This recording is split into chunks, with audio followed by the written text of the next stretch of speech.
Graça e paz, amados e amadas, entramos no Números capítulo 14. E tanto capítulos 13 quanto 14, eles são totalmente assim coligados, tá? E aqui o que nós vamos ver? O povo reclamando outra vez, a ira do Senhor se acendendo, e aí Moisés intercede pelo povo. Aí nós vamos ver que o perdão que o Senhor dá, mas ele dá a consequência do pecado, que é o castigo que vai ser aplicado ao povo, e depois o povo vai agir conforme eles acham que tem que agir e vão o quê? Ser mal sucedidos na sua empreitada. Então, o que nós vimos aqui? Que foram 12 espias verificar a terra, por ter um coração de incredulidade daquilo que o Senhor ia dar para eles, precisaram ir lá ter estratégia humana de verificar a terra, e 10 vieram com relatos negativos. Então a gente percebe a natureza humana é olhar para o lado negativo da vida. E 2 só vieram com um relato positivo. Nós vimos no capítulo 13 que Caleb se posicionou dizendo: subamos e herdamos a terra, porque o Senhor vai prevalecer ali, nós vamos prevalecer contra ela. Então ele tinha o olhar e a visão da credulidade, de olhar para o Senhor e ter fé, assim como Davi olhou para o Golias. Ele não olhou para o tamanho de Golias, não olhou para a força, não olhou que Golias já era um homem de guerra, ele olhou simplesmente que Golias era um incircunciso e estava falando contra o Senhor. Então aqui mostra o coração de Davi, mostra o coração de Caleb e também mostra o coração dos 10 espias. Eu costumo dizer que nós só nos conhecemos mediante as situações que nós passamos. Muitas vezes nós falamos, eu sou assim, assado, mas o que vai revelar o que tem dentro do nosso coração são as circunstâncias que revelam isso. E aqui nós vemos também o quê? Que nós temos uma tendência de colocar expectativas sobre as coisas que nós queremos ou aquilo que nós acreditamos que o Senhor falou para nós. E nós acreditamos que o caminho é sempre tranquilo. Não, nosso caminho não é tranquilo. O que nós temos que olhar é confiar que o Senhor está conosco. O Salmo 23, ele é um salmo completo. Porque ao mesmo tempo que ele fala que o Senhor é meu pastor e nada me faltarás, ele também nos mostra o quê? Que nós vamos andar pelo vale da sombra da morte e que nós não vamos temer nada. Por quê? Porque o Senhor está conosco, porque a vara dele e o cajado dele nos consola. Então é isso, a nossa jornada aqui é uma jornada de o quê? De descansar em Deus. É continuar, nós temos um corpo, uma alma, que está limitado ao tempo e ao espaço. O espírito é algo eterno em nós. Ele não está limitado ao tempo e espaço. Mas aqui nesse momento nós estamos limitados pelo nosso corpo e a restrição da nossa mente caída. Agora, nesse momento que nós vamos buscar o Senhor e caminhar nessa terra. E qual é nossa salvação? Nossa salvação é entrar debaixo das asas do Senhor, é confiar nele e é olhar para ele, sabendo que os dias são maus, mas que a bondade e a misericórdia dele todo dia se renova na nossa vida. Agora, para onde nós vamos olhar? Então, vamos ter um olhar de Davi, um olhar de Caleb? Agora o povo atentou para o que Caleb falou ou atentou para o que os 10 espias falaram? Vamos dar uma olhada aqui. Então toda a congregação elevou a voz e puseram-se a gritar, e o povo chorou muito naquela noite. Então, com a notícia que eles trouxeram, os espias trouxeram de forma negativa, o povo chorou muito naquela noite. E aí o versículo 2 diz que todos os israelitas reclamaram contra Moisés e Arão e exclamaram: antes tivéssemos morrido na terra do Egito, ou antes morrêssemos todo neste deserto. Olha só, primeiro, o povo se lamentou, chorou, mas isso não serviu para reflexão. Pelo contrário, serviu para revolta. Depois eles reclamaram contra Moisés e Arão. Eles não estavam reclamando simplesmente contra Moisés e Arão, estavam reclamando sobre sobre Deus. Então, muitas vezes na nossa vida, a gente vê pessoas se levantando, muitas vezes não está se levantando contra nós, está se levantando contra o Deus que habita em nós. Agora, olha só, eles mesmos estão dando uma sentença para eles, prestem atenção. Antes tivéssemos morrido lá no Egito ou antes morrer aqui no deserto. Isso aqui vai fazer totalmente ligação com o final desse capítulo, tá bom? E por que Deus, versículo 3, e por que Deus nos traz a esta terra para nos fazer perecer a espada, para entregar como presa ao inimigo as nossas mulheres e as nossas crianças? Não nos seria melhor voltar para o Egito? Então está dizendo assim, olha, eu prefiro ficar no Egito, ser escravo, sofrer lá. E por que Deus nos traz aqui? Olha como a mente do ser humano, ela tem uma tendência a esquecer toda a bondade e misericórdia de Deus. E tem tendência a focar no perigo, a focar nas coisas que nos traz insegurança. Porque essa é a natureza do pecado. Quando o pecado entrou na nossa carne, ele injetou a incerteza, ele injetou a insegurança, ele injetou nós ficarmos alertas para a sobrevivência. Quando isso acontece, nós queremos líderes que vão à nossa frente para nos conduzir melhor. Quantas vezes nós queremos tomar uma decisão, mas nós queremos a opinião de várias e várias pessoas para concordar conosco, né?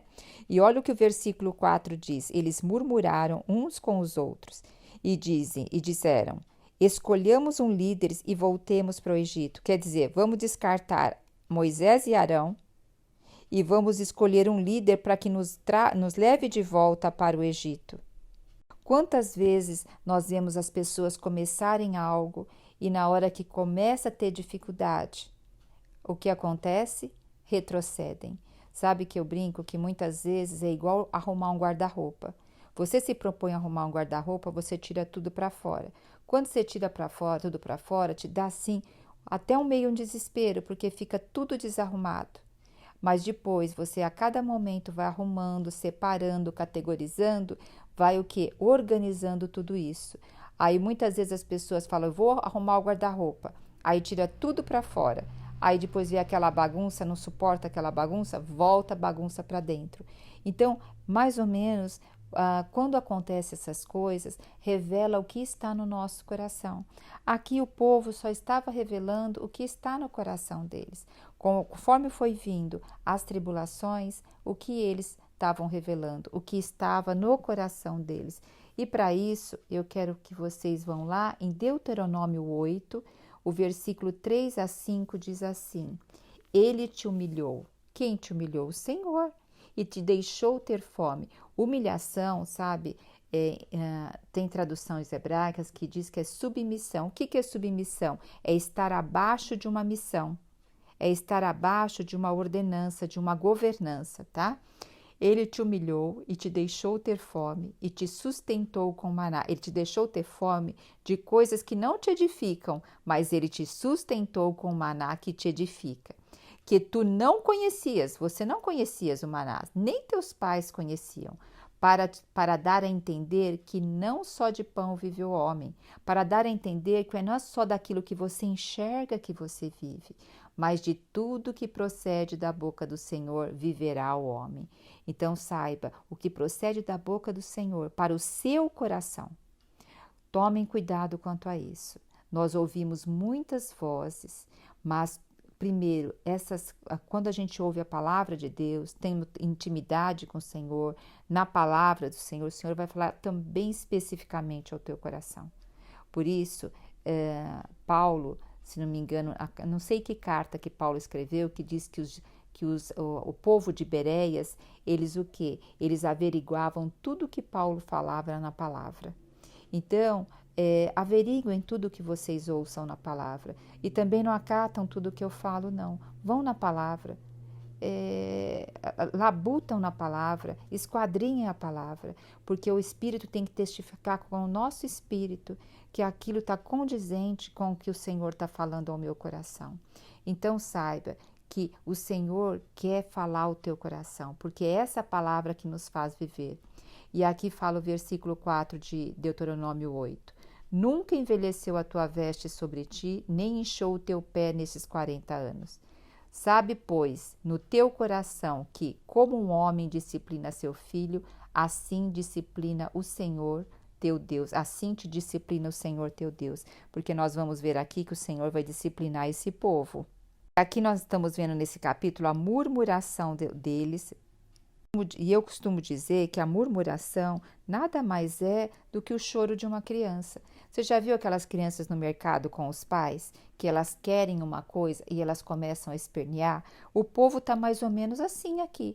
Eles queriam que a entrada na terra de Canaã fosse algo tranquilo, que eles não tivessem problema nenhum. E de repente, não é do jeito que eles queriam. E aí eles estão agora esperneando que eles querem do jeito deles. Mas o Senhor sabe o que é melhor para eles. Nessa situação toda, dessa revolta do povo, nós vemos aqui no versículo 5, Moisés e Arão, o que acontece? Eles prostraram a sua face ao chão. E também no versículo 6 diz que dentre aqueles espias da terra, Josué e Calebe, eles rasgaram imediatamente suas vestes. Sobre essa rasgar as vestes é tristeza, é indignação, é assim, é algo muito profundo. Essa atitude que o judeu faz é como se estivesse rasgando realmente o coração. E exclamaram perante toda a comunidade: a terra que em missão fomos averiguar é muito boa, é um lugar excelente. Se Deus nos é propício, Ele nos fará entrar nessa terra e pessoalmente a dará a nós. E de fato, uma terra da qual emana leite e mel. Não tão somente não vos rebeleis contra Deus, contra o Senhor. Não tenhais medos do povo daquela terra, pois os devorareis como um bocado de pão. Sua sombra protetora lhes foi retirada. Olha só, a sombra protetora daquele povo foi retirada, ao passo que Yahvé, o Eterno, está conosco. Portanto, não tenhais qualquer receio deles. Olha que palavra de encorajamento, gente, que Josué e Calebe deram ao povo. Então, a terra, ele está dizendo assim, que o Senhor é propício a eles, que o Senhor não está mais com aquele povo, que o Senhor está com eles. Mas mesmo assim, nós vamos ver agora o que o povo faz também, né? O povo continua rebelde quanto a isso. Então, pensa bem, quantas vezes o Senhor está falando isso ao teu coração? Eu não sei em que jornada da vida você está, os desafios que você está enfrentando, mas tome essa palavra para você. Tome essa palavra para você. Esse versículo 8, 9, versículo 8, 9, faz ele assim ressoar no teu coração que o Senhor é contigo, o Eterno está com você. Não seja como o povo. Olha o que o povo fez no versículo 10. Então todo o povo começou a falar em matá-los e a pedradas. Quando a glória do Senhor... Aí, ó, todo o povo queria matá-los a pedrada. Aí o que aconteceu? A glória do Senhor surgiu sobre a tenda do encontro e foi contemplada por toda a comunidade ali reunida. Eu acredito que eles iam realmente, estava prestes a matar eles.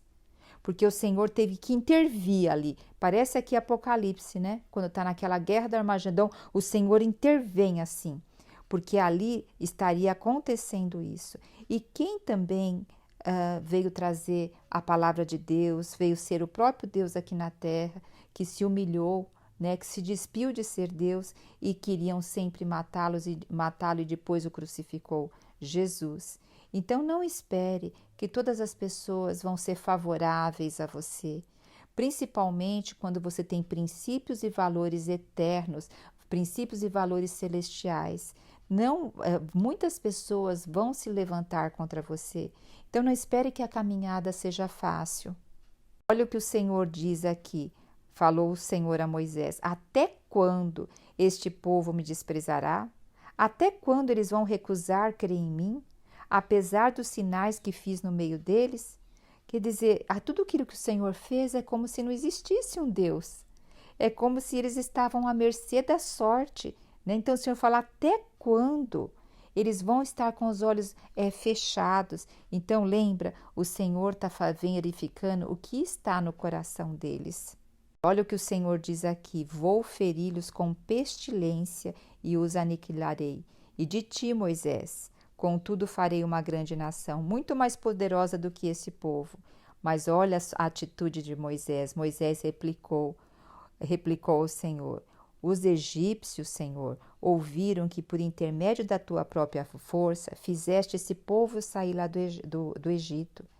Então, imagine agora como o teu nome vai ser desonrado a partir do momento que o Senhor destruir esse povo. Ele fala aqui no versículo 14, portanto, estes já sabem que tu, ó Eterno Senhor, está conosco, que és visto claramente quando a tua nuvem para sobre nós. Olha o testemunho que os outros povos tinham deles, que a nuvem, que o Senhor era com eles, que a nuvem era sobre eles. E sabem também que vais adiante de nós numa coluna de dia e numa coluna de fogo de noite. Olha o testemunho que havia ali do Senhor. Se fazes perecer a este povo como um só homem, as nações que ouvirão falar de ti vão imaginar. Então Yahvé não conseguiu fazer seu povo entrar na terra que lhe havia prometido com juramento. Por isso preferiu destruí-los no deserto.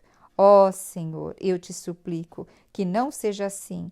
Pelo contrário, demonstra teu poder e que realizes o que prometeste quando afirmaste. Yahvé é lento para a cólera e pleno de amor. Tolera a falta e as transgressões, mas não deixa ninguém culpado sem a devida punição. Ele que castiga a falta dos pais nos filhos até a terceira e a quarta geração. Perdoa, pois, a falta desse povo, segundo a grandeza da tua bondade, da mesma maneira como tens procedido e perdoado desde que saíram do Egito até aqui. Gente, isso aqui é uma oração. Você viu uma oração de intimidade com Deus? Como é profunda. Então, aqui primeiro é Deus falando para Moisés. Então, Moisés ouve Deus. Quantas vezes nós vamos orar e nós o quê? Só falamos. A gente não ouve o que Deus tem para falar para nós. Aí o Senhor fala para Moisés que de Moisés vai fazer uma grande nação. Moisés fala, não, Senhor. Olha o que o Senhor já fez ao seu povo, olha o testemunho que existe teu sobre esse seu povo. Você vê que Moisés não está preocupado com ele, com Arão, do sofrimento, das injúrias que ele está sofrendo, mas ele está preocupado com o testemunho de Deus na terra, com o próprio Senhor. Então o Senhor aqui também tem o coração de Moisés. Quantas vezes o nosso coração tem desejos indevidos, tem intenções que no íntimo não são puras. Eu vou dar um exemplo para explicar isso. Lembra de Pedro? Pedro, quando o Senhor Jesus perguntou quem ele era, e Pedro respondeu, tu és o Cristo, filho do Deus vivo. Pedro, o Senhor elogiou Pedro, falou assim, olha, não foi carne e sangue que te revelou isso, Pedro, mas foi meu Pai que está no céu. E no mesmo capítulo, depois seguindo, o Senhor fala que tem que ir para Jerusalém e tal. Aí Pedro chama o Senhor e fala, Senhor, não faz isso não, eles vão te matar, tenha pena de ti. Aí o Senhor fala para ele, arreda Satanás, porque tu não cogitas as coisas de Deus e sim da carne. Aí a gente fala, puxa, mas Pedro é elogiado numa hora, no outro leva uma chicotadinha lá. Mas veja que na realidade, Pedro não estava simplesmente preocupado com o Senhor. O Senhor já estava procurando revelar que era necessário ele ir para Jerusalém. Então, Pedro não estava conseguindo ver a revelação total do Senhor. E segundo, Pedro também estava preocupado do Senhor morrer, mas também estava preocupado com a sua própria vida. Porque se o Senhor fosse para Jerusalém, Pedro iria com ele e Pedro também seria morto, porque eles eram aqueles seguidores de Cristo. Então ali mostra o coração de Pedro que havia também uma segunda intenção. E aqui nós vemos Moisés, não existe intenção nenhuma a favor dele próprio. Ele realmente, a intenção dele é o testemunho do Senhor na terra, o que vão falar do Senhor. E aí vamos ver como o Senhor se posiciona aqui. A partir do versículo 20 diz assim, então Yahvé respondeu, eu o perdoo. Olha só, eu o perdoo de acordo com a tua súplica. Aqui nós vemos que como a oração liga ou desliga as coisas do céu. O Senhor, Ele é o Todo-Poderoso, mas Ele, por meio de nós, quer agir nessa terra. Se não fosse a intercessão aqui de Moisés, o Senhor tinha acabado com o povo nesse mesmo dia. Olha que o Senhor responde: eu perdoo de acordo com a tua súplica.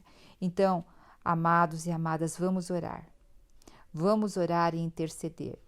Eu não sei orar como convém. Eu também não sei orar como convém. Mas sabe como a gente aprende? Orando. Se eu não oro, eu nunca vou aprender a orar.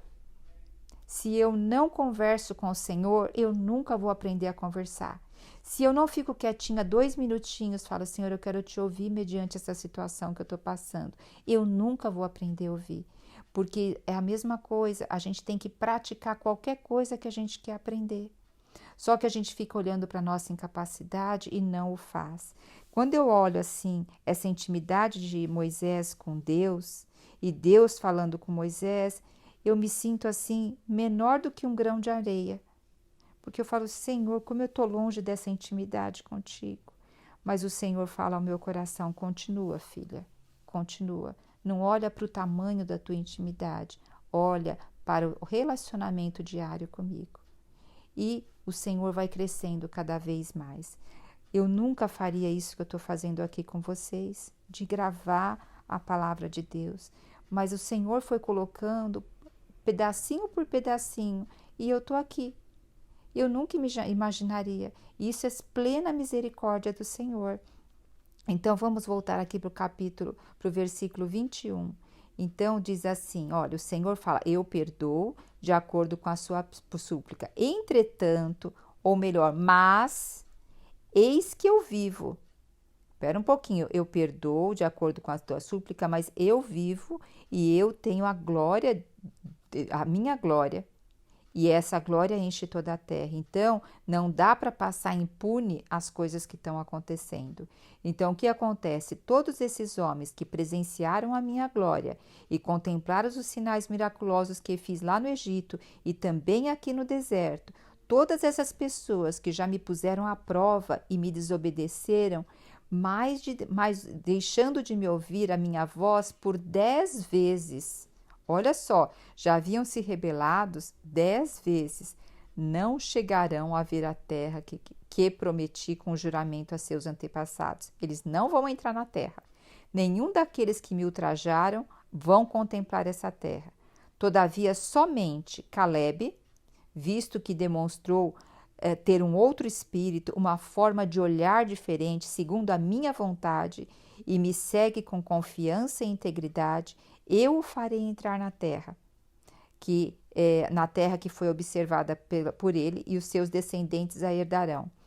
Considerando que os amalequitas e os cananeus habitam nos vales, amanhã deem meia volta e partam em direção ao deserto pelo caminho que vai para o mar. Olha só, eles estavam muito próximos para entrar. Eu anotei aqui, eles estavam uma questão de 15 dias de andar para entrar na terra prometida. E aqui o versículo 25 diz: deem meia volta e partam em direção ao deserto, o caminho que vai para o Mar Vermelho. Então o Senhor agora está fazendo eles retrocederem. Ó Senhor Jesus, que coisa triste, né? Eles estavam há 15 dias para entrar de caminhada. E aqui eles fizeram o quê? Retrocederam. Ó, que o Senhor guarde, né, o nosso coração, para que nós não retrocedamos. E aqui ele está dizendo que Caleb tinha um outro espírito. Caleb, ele conseguia o quê? Estar na presença do Senhor, ver a boa, perfeita e agradável vontade de Deus. Quando nós estamos unidos com a boa, perfeita e agradável vontade de Deus, nós o que? Estamos nesse mesmo alinhamento, nessa mesma conexão.